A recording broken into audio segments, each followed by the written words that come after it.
Which fictional character's death have you not gotten over? Data. I was handling it okay, then his brother started singing a halting and broken version of Blue Skies and I was just crushed. Even more crushing.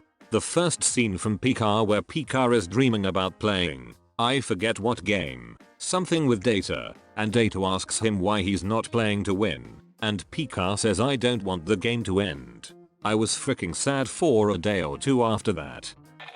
Sean Bean. Man, frick this thread. Keeps reading. Lenny from Of Mice and Men. Tell me about the rabbits, George. John Coffey from The Green Mile. Please don't put the mask on me, I'm scared of the dark. The dogs in Where the Red Fern Grows. Mordin Solace. Had to be me. Someone else might have gotten it wrong. I made a mistake. First time in the series he used the word I. His work on the genophage fricked him up so much he had to detach himself from his work completely. My work. My cure. My responsibility. Had to be me. Just added this one myself. Him and Thane were heartbreaking to watch die. And praying at Thane's bedside was almost as bad. Guess I'm getting too old. Littlefoot Mum Yo. Probably the saddest kids movie death ever. It was way too much. I felt like I lost my own mum that day. Always wanted to eat a tree star. Peter from What We Do in the Shadows. Paul Petty. Sizzled to a crisp. Our friend was killed in a tragic daylight accident. Anyone seen Grave of the Fireflies? Yes, that movie was freaking heartbreaking. And made even worse when you know it was based on a true story, written out of guilt by the big brother. That movie is one of those movies where afterwards I was like, good movie. Well made. Effective. I am never ever watching that again. A Baron Martell. Oh god, his death was one of the worst in the entire series. Brooks from The Shawshank Redemption. Brooks was here. I doubt they'll kick up any fuss, not for an old crook like me. The worst thing was how real it was. Knowing that this happens to people a lot. Dear fellas, I can't believe how fast things move on the outside. I saw an automobile once when I was a kid, but now they're everywhere. The world went and got itself in a big damn hurry. The parole board got me into this halfway house called The Brewer and a job bagging groceries at the Footway. It's hard work and I try to keep up, but my hands hurt most of the time. I don't think the store manager likes me very much. Sometimes after work, I go to the park and feed the birds. I keep thinking Jake might just show up and say hello, but he never does. I hope wherever he is, he's doing okay and making new friends. I have trouble sleeping at night. I have bad dreams like I'm falling. I wake up scared.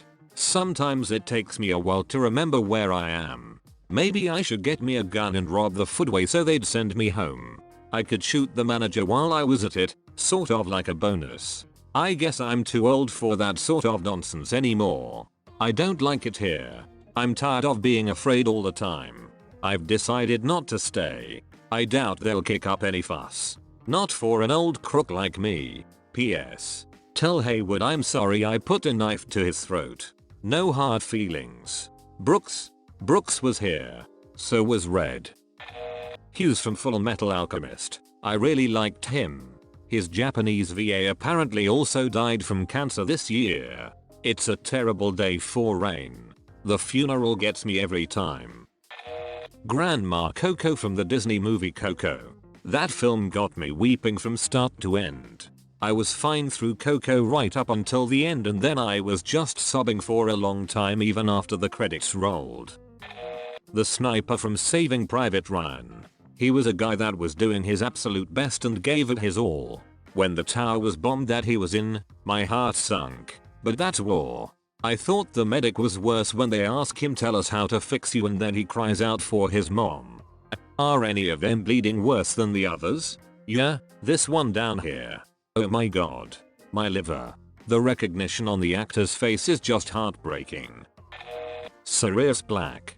He lived in an abusive household for almost 17 years, then fought dark wizards for a few years, then put in Azkaban, without a trial, and accusing him of associating with his abusive family he ran away from and killing the family he ran towards. and tormented with dementors for 12 years. 1 year of reliving his worst memories and then bam. Dies. He deserved a good life. I remember reading this bit when the book first came out and feeling crushed for that exact reason, and for Harry losing such an important parent figure and connection to his own parents' sad face. Maximus from Gladiator. I would say his family. He got exactly the death he wanted after he was betrayed. Revenge and it being in front of all of Rome was a plus, then immediately back with his family in the afterlife. Luten, Uncle Iroh's son. Avatar: The Last Airbender. While we didn't see his death firsthand, I felt like I was mourning a son of my own when An sang that song. Still tears me up. Apparently Mako had his diagnosis by the time he recorded that episode. It feels so raw and real, because the emotion fueling it really is. Well, that is wonderful trivia that makes things even more sad. The best thing they did with Korra was name a character after him. The dog in I Am Legend. Absolutely heartbreaking to watch that scene. Some people were like, oh, it's just a dog. Like, no. Sam was the only thing Robert had for years to keep him sane. She was literally his best friend. Her death represented the end of his family. After he had to kill her, he was completely and utterly alone. So heartbreaking. Arthur Morgan.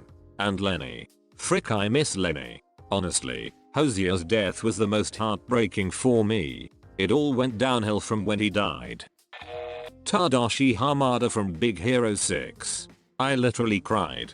My kids love that movie, so we watch it a lot. I hate that part. The wife from Up. Yeah, damn. That movie didn't waste any time in tearing your heart out. BT 7274. Protocol 3. Protect the pilot. Trust me. What was his name? Wash. The pilot in Firefly. What killed me was Zoe's response to Kaylee's question. The crack in her voice when she says Wash ain't comin' just breaks my heart. She's been a widow for all of 2 minutes, but she's a damn soldier and has to hold it together to get her people to safety. Mufasa. This is a childhood trauma for so many kids. As a child you think your parents are indestructible. They're immortal. They can't die and will always protect you. And then you have this little lion baby who runs up to the corpse of his father and just doesn't even understand at first. And then you realize that the big, strong lion dad is dead. On a similar note, Littlefoot's mum from The Land Before Time. The scene where he mistakes his shadows for hers still makes me tear up just thinking about it. David Tennant as Doctor Who. I don't want to go. I loved Matt Smith too, don't get me wrong, but I still shed a few tears anytime I watch that episode. For me it was the 9th Doctor, and how he had to explain to Rose what was going on, that he took too much energy in to survive, just when they were falling in love. Oh.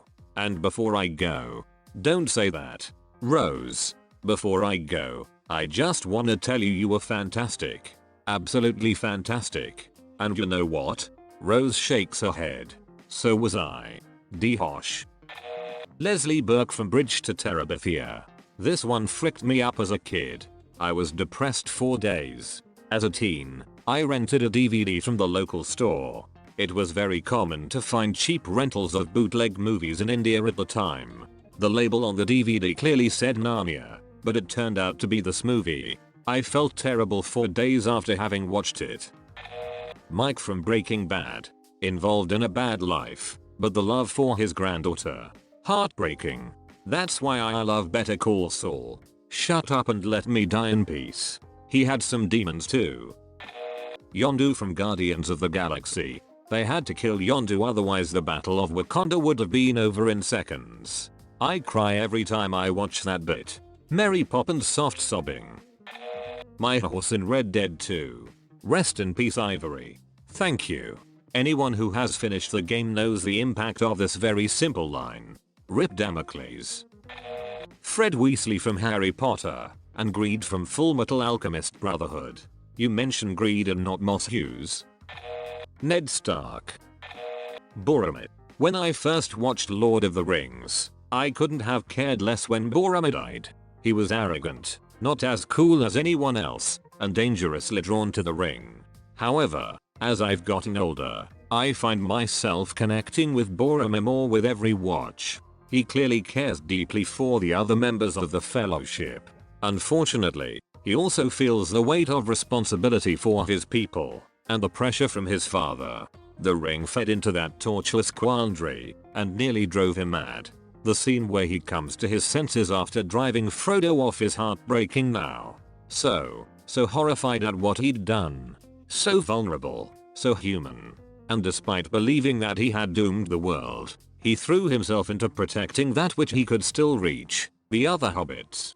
Everything he had, including his life. And his last moments with Aragorn. Oof. The love and pride that bursts from him. Boromir is a great character. The extra scenes in the Two Towers Extended Edition make his death much more tragic. The Boromir flashback is the one scene of the EEs I really wish had been kept in both versions. It tells you all you need to know about the relationship between all three characters and gives you a better understanding of why they do the things they do. I love that scene so much for one simple moment. When Faramir points out that Denethor is there and Boromir drops his head and asks why they can't have one moment of peace. Before that I had always thought of their relationship as a rivalry, but that little moment, along with Boromir trying to give Faramir his deserved credit, showed that it was really just a brotherhood supporting each other while dealing with an a-hole father. Back when I first watched Fellowship I completely misunderstood Boromir and downright hated him. After seeing everything including the extended versions and growing up a bit myself, I've come to love him and he's now one of my very favorite Lord of the Rings characters.